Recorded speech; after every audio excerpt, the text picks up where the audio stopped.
अस्सलाम वालेकुम friends, this is D3 exercise 4B question number 10 उसका पार्ट बी है। हमें क्वेश्चन मैंने लिखा हुआ है cube root B square divide by 6 root और यहाँ पे b के ऊपर कोई पावर नहीं है, यानी कि सिर्फ पावर 1 है। हमने करना है क्या, हमने इनकी पावर्स को पॉजिटिव में सॉल्व करना है, पॉजिटिव में शो करना है। सबसे पहले मैं इन रूट्स को ख़त्म करता हूँ। देखें, क्यूब रूट है, क्यूब रूट का मतलब होता है 1/3। बी स्क्वायर के पास जिसकी अपनी पावर है 1/3 करके लिखी जा सकती है। ठीक है जी। और ये है 1/6, ये जो 6th रूट है। हमने अपनी पिछली वीडियो में बताया था कि स्क्वायर रूट हो तो 1/2, क्यूब रूट हो तो 1/3, 4th रूट हो तो 1/4, n रूट हो तो 1/n। मतलब यहाँ जो भी वैल्यू होगी उसे 1 करके लिखा जाएगा। ये मेरे पास आ गया 1/6 करके।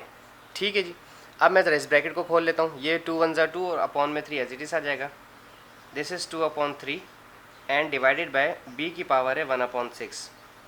अच्छा स्टूडेंट्स या दोस्तों, हमने पिछली वीडियो में एक बात कही है, हम हमेशा अलजेब्रा के अंदर एक बात करते हैं कि जब हमारे पास बेसिस सेम होती हैं, जैसे ये बी है और ये बी है, दोनों सिमिलर फैमिली हैं, सेम अल्फ़ाबेट हैं, मल्टीप्लाई होते तो पावर्स ऐड करवा देता। अब जब डिवाइड है तो इनकी पावर्स को सब्ट्रैक्ट करवाते हैं।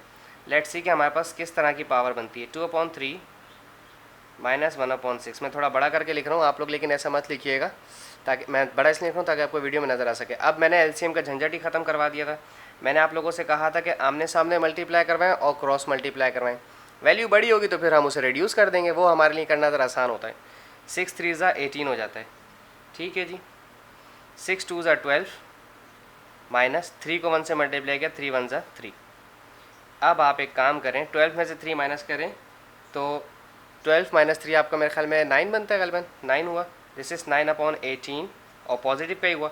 आप पावर रिड्यूस करते हैं जैसे मैंने पहले कहा था, b 1/2, 9 1 ज़ा 9, 9 2 ज़ा 18, दिस इज़ 1/2। अब आप चाहें इस 1/2 को रूट में लिख दें, चाहें आप इसको खाली b में ऐसे लिख दें, तो ये हमारा आंसर इस तरह से इसका बन जाएगा। दोनों सूरत हाल में आंसर सेम है। अब उन्होंने कहा था अपने इंडेक्स फॉर्म में दीजिए। अब इंडेक्स फॉर्म में दीजिए तो ये मेरा आंसर है, b की पावर 1/2 और पॉजिटिव भी है। Thank you so much.